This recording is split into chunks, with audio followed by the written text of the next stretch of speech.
By the way, had a little bit of a lore dive yesterday, and I am going to give you the entire fucking lore dump of Hollow Knight before we get into Silksong.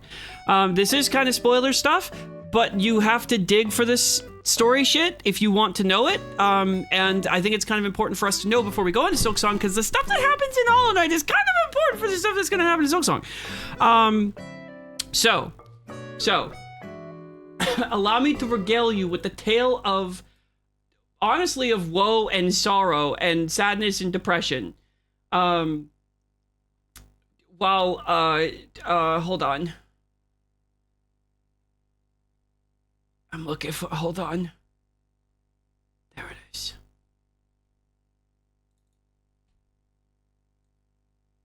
Okay, gang. All right. Ready?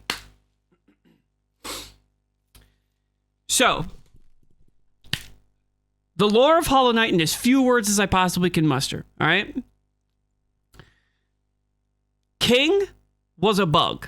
A big bug. A very big bug. King operates like the curses from JJK.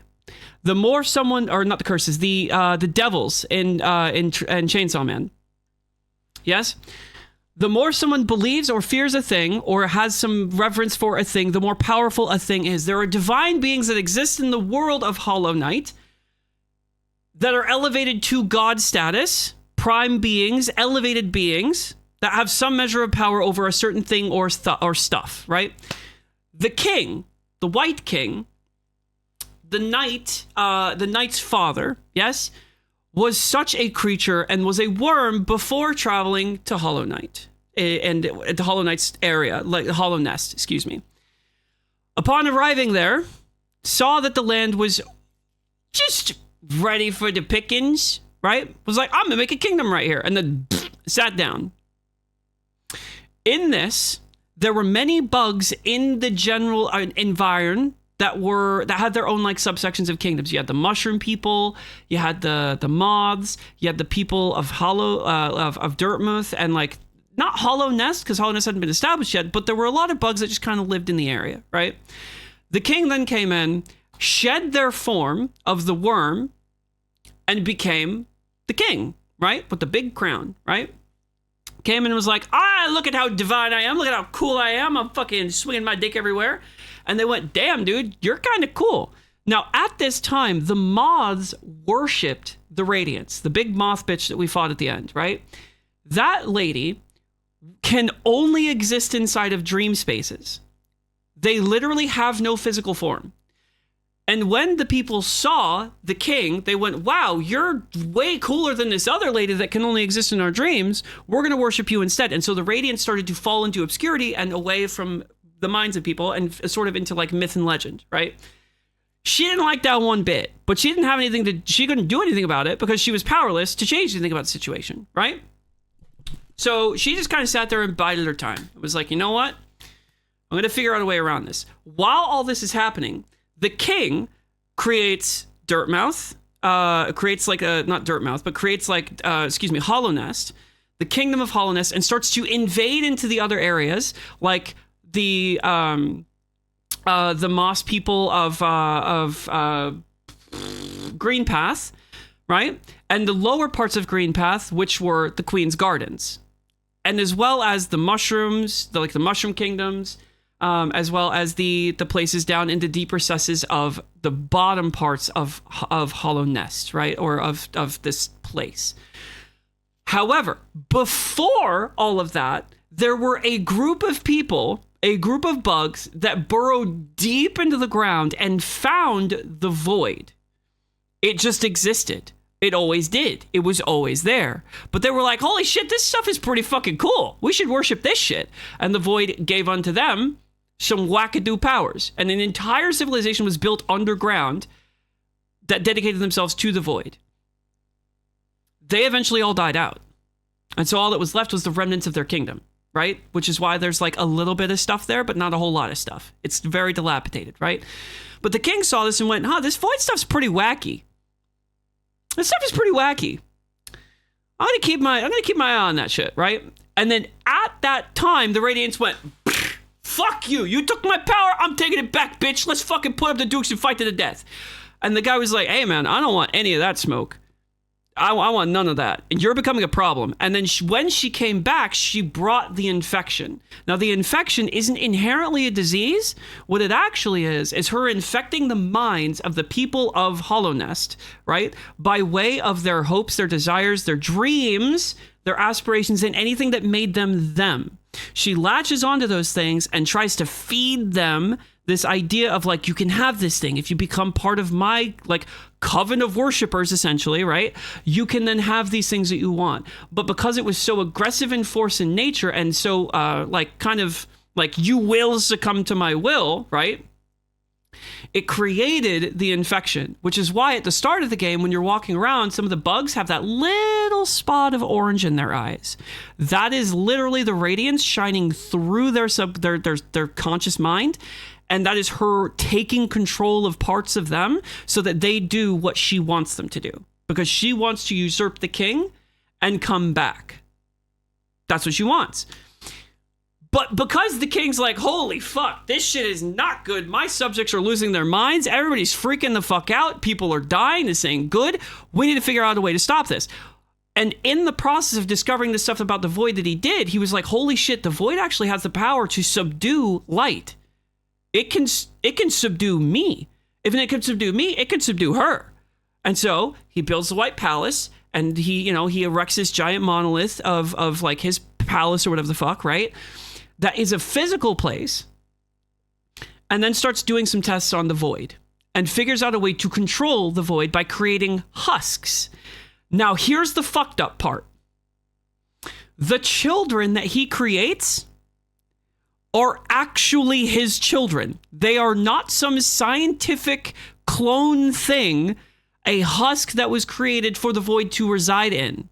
What actually happens is an attempt to stop the radiance, he fucks a lot and has a lot of kids.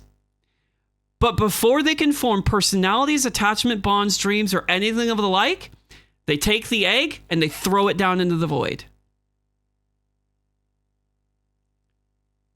Millions of them.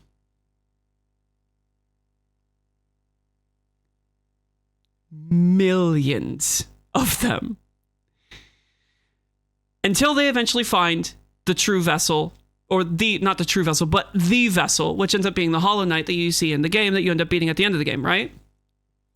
Your character that you play as, the Knight, is also one such child.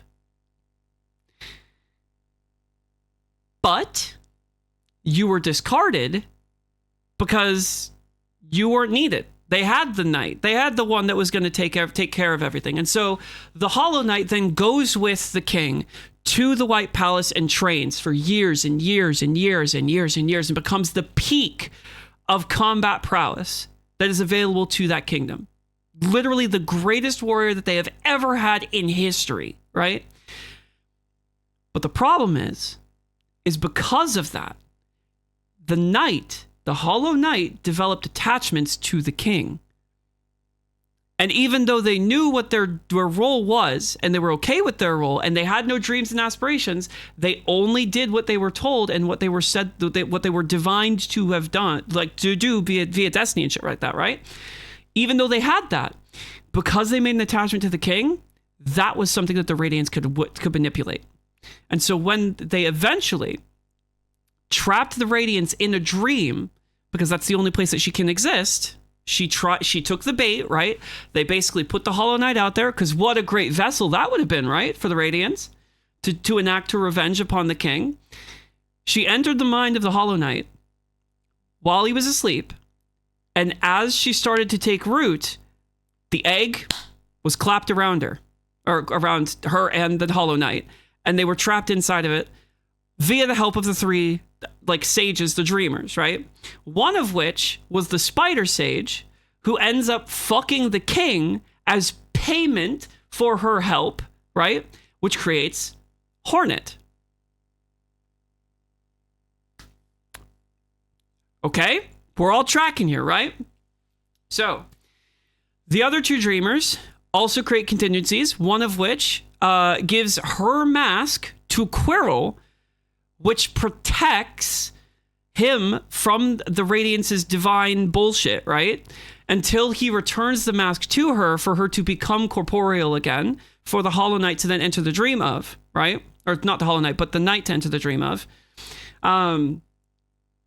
Upon all of their deaths, the seal of the egg breaks. But the problem is not the breaking of the seal. It's the fact that the Hollow Knight, while in captivity inside of the egg, has been slowly eroded via the Radiance's manipulation. She's been slowly eating away at all parts of him, latching onto that part that was like, I have this affinity and this affection for the king. And eventually completely takes over the Hollow Knight and mutates him, and it turns into the pustules, the gross fucking bleh, you know, the orange shit everywhere. The orange stuff that you see throughout the entire back end of the game is the corruption of the spaces between, kind of, where she's able to take root in a physical way, but because it is so aggressive in nature, it ends up creating these really fucked up, very bloated, mutated sort of kind of pustules or creatures in some cases. And that's what ends up spreading all over the place. That's where the vines are. That's she's trying to take control over all of, the Hollow Nest, right? But as this is happening, the Knight not only manages to escape the abyss, leaves Hollow Nest because they have nothing to do. They have no aim. They have no goal. They have no desires. They have no ability to talk. They have no way to interact. They just are. They hear the call of their brother and then return home because the call was their purpose. Because they know that they were meant to house the Radiance. Hearing the call of the Radiance through the Hollow Knight exiting the egg, they were then brought home. So as the Knight comes back home, they discover all of these things. They get these powers. They discover all of the things about the world around them. But they start taking in the energy of the dreamers and of the people around them, the soul, right? The power that is that land's kind of fuel source in a way. To basically empower them to the point where they ostensibly become a god of a kind. Everybody underestimates the Knight because of the small stature, but there is a part of them that is kind of unknowable, right? But then as you gain more strength, the character's like, holy shit, something's kind of wackadoo with you. What the fuck? But in the process of, you get the Knight's, the Knight soul, whatever, the King soul, excuse me, which marks you as the king, right? That is literally what that means. When you have the King soul, you are marked as the king and you become essentially the embodiment of what the king was, which was this sort of divine presence amongst the people.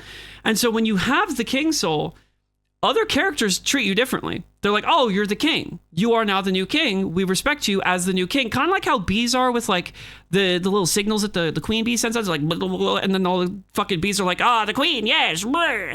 And then they do whatever the fucking queen wants them to do, right? But with the King soul, upon returning to the void and experiencing your own memory, and what happened, it gives purpose to the Knight, and the void becomes aware of what it is and what the Knight is, which is a housing for the void itself, and thus becomes the void soul, which allows the Knight to control the void in a direction, as opposed to being this aimless sort of entity that lashes out at anything around it to destroy it, to corrode it, to erase it. It's able to be housed through the Knight itself, right?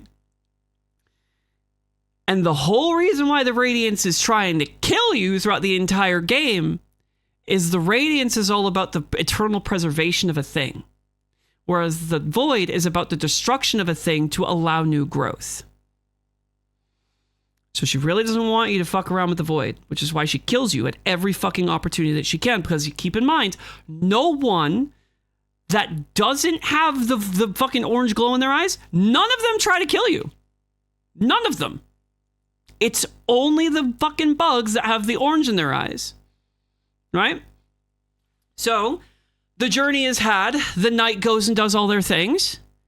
And then they eventually end up at the egg, where they meet their stepsister, Hornet. Says, you need to do your thing. I will be out here.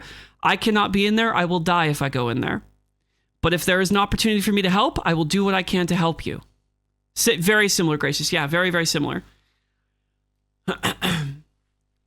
So you go in and you fight your brother. You fight your brother to the death.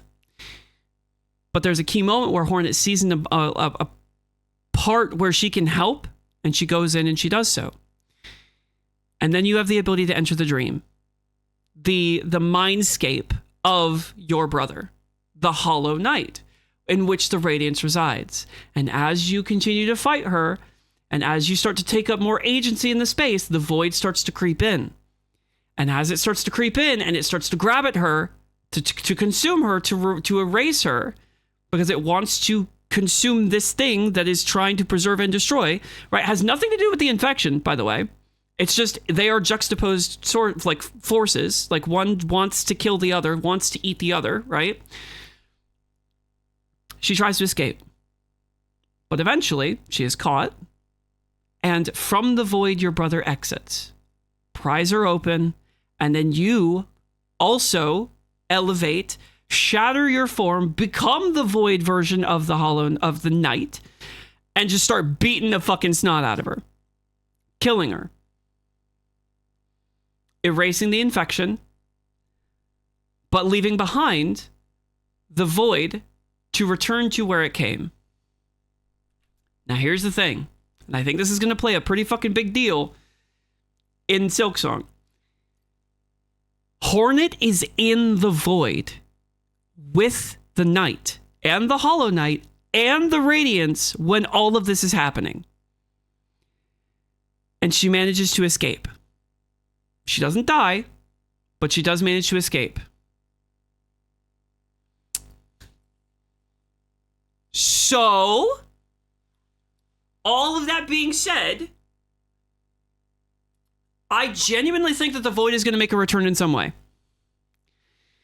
It's got to, because she has been touched by it.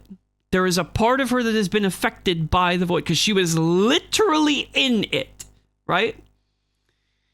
You tie that into the Godhome stuff, which don't know if that's canon, but in the Godhome endings, because the Radiance is killed, the divine, like the true Radiance is killed, it destroys the Radiance that is trapped inside the Hollow Knight. And so what you actually see in the final cutscene is the Hollow Knight dropping to the ground, no longer being controlled by the Radiance. And it shows her whipping out the needle to fight your brother. What that means, who the fuck knows? But that's the story of Hollow Knight. And it's kind of important for you to know before you go into Silksong, because, well, Hornet gets kind of absorbed a little bit. And it's kind of important. It's kind of important. I thought you were just a little bug. Well, I mean, you are just a little bug. I feel like maybe the Radiance and the Void might somehow have tethered themselves to both to Hornet in some manner. Than just from the nature of her having something both could latch onto. Potentially. The Radiance is dead, though. Like, canonically, the Radiance is 100% dead. It died in that final little scene with the Hollow Knight and the Knight.